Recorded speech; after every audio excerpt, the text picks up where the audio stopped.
பாதத்திற்கு அநேகம் கோடி நமஸ்காரம். தம்பி லட்சுமணா, அம்மா என்னதுக்கு எந்த சுகமான எப்ப கண்ணை லட்சுமணா, இந்த நேரத்தில் என்னை அழைத்திருக்கிறாயே, எதற்காக தம்பி என்னை அழைத்த? என்ன காரணம்? அம்மா கண்ணே, உன்னை அதி சீக்கிரமாக வரவழைத்து காரணம் என்ன தெரியுமா? ஆமாப்பா.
காரணம் என்னவென்றால், அதாவது சிற்றன்னை கைகையின் வார்த்தையினால் நாம் மூவரும் கானகத்திற்கு சென்றோம்.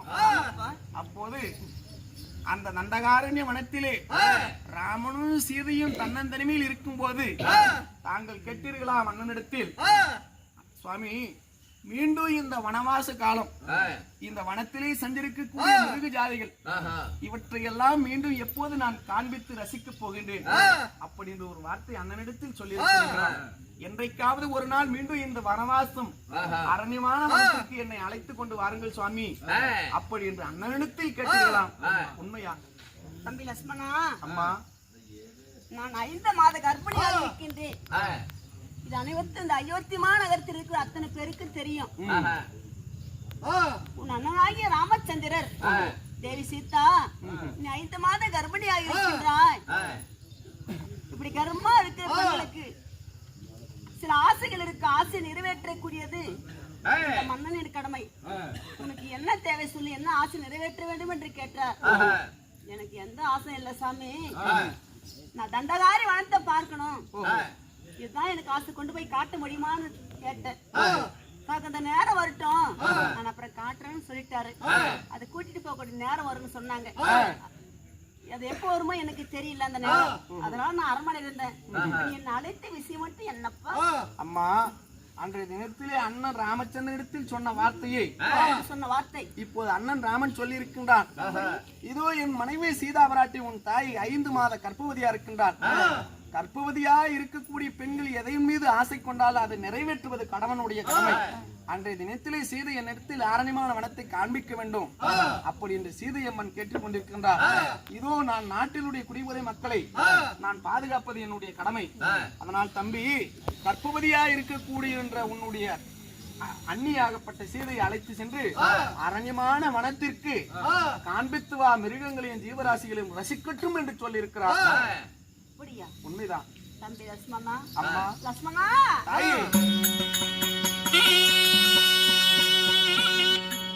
தம்பி உன்னையும் துணை போல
ஹரிராமச்சந்திரர் வரவில்லை அப்பா, உன்னே துணை போ என்று உத்தார உனக்கு கட்டளை இட்டாரா?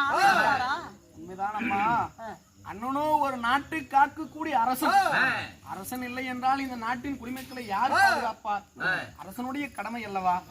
அதனால் என்னை உங்களிடத்தில் துணையாக சென்று வா தம்பி அப்படின்னு சொல்லியிருக்கிறார். தம்பி லட்சுமணா, அம்மா ரொம்ப சந்தோஷம். அப்படி இருந்தாலும் புறப்படலாமா தம்பி? அதாவது நம்ம ஏறக்கூடிய ரதத்தை அத்தனை தயாரா இருக்கின்றதா?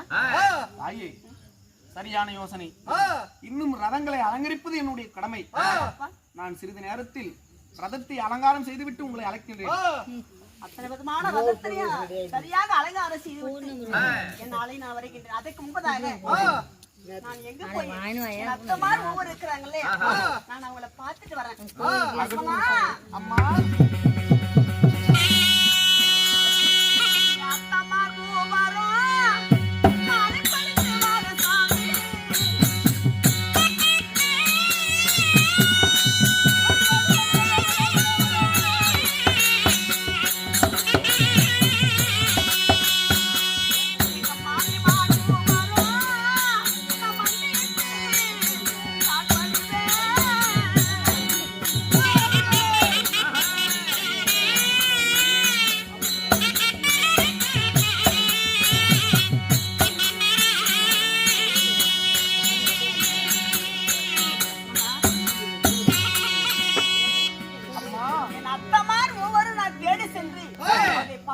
பணிந்து வருகின்றேன்.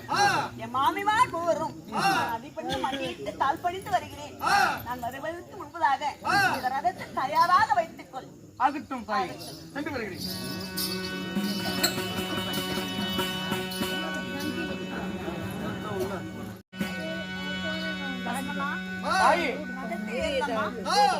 ஏன் அச்சம்? ஏறுங்கள் அம்மா.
கிட்டு புண்டா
போது நான் 8 அடி வைக்கின்ற போது என் இடுக்கால தவறுது.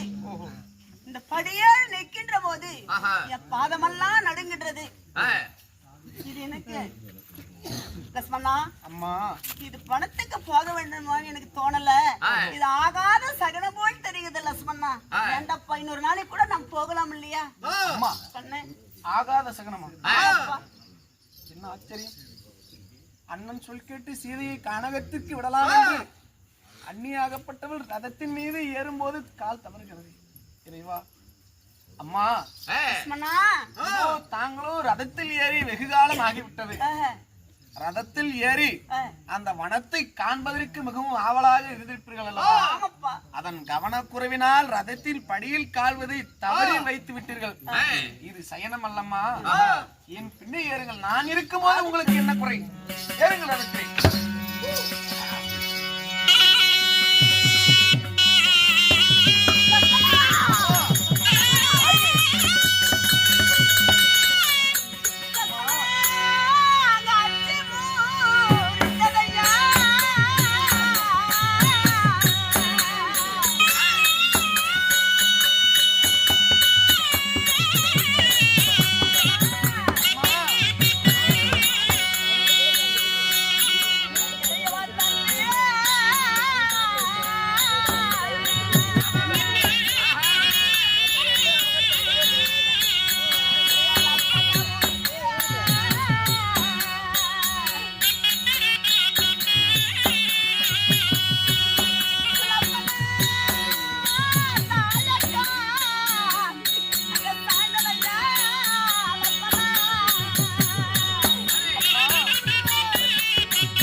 அச்சி முறிந்ததையா ஆயக்கால் சாய்ந்ததையா.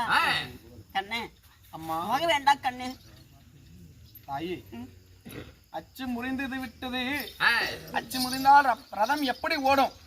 பணத்திற்கு செல்லலாம் என்று போது இப்ப ஏற்பட்ட சகனம் ஏற்படுகின்றது. போக வேண்டாம் என்று சொல்ல. ஆமாப்பா. அம்மா நான் ஒரு வார்த்தை சொல்லட்டுமா?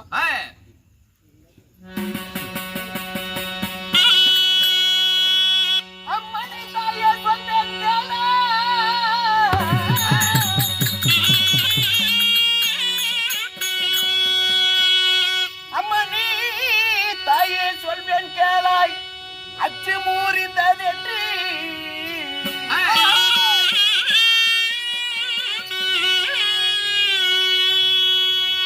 வெம்மையே விசனமும் கொல்ல வேண்டாம். வேறு தேர் சிங்காரித்தே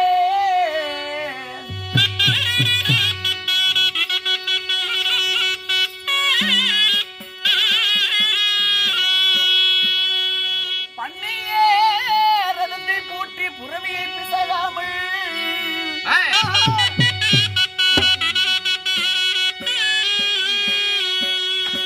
அன்னையார் மனமகிழ ஒட்டின புறவி தன்னை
இதற்காகவா கலக்கம் கொள்கின்றீர்?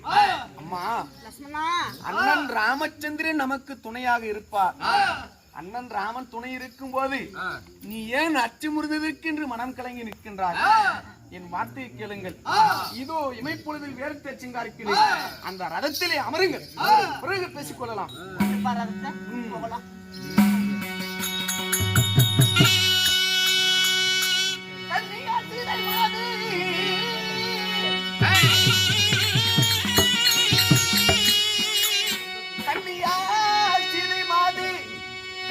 பார்க்க வேண்டி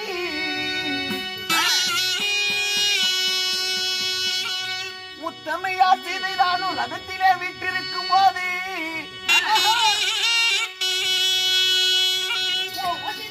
கனகமும் தத்தேடி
ரதம் ஏறணும்.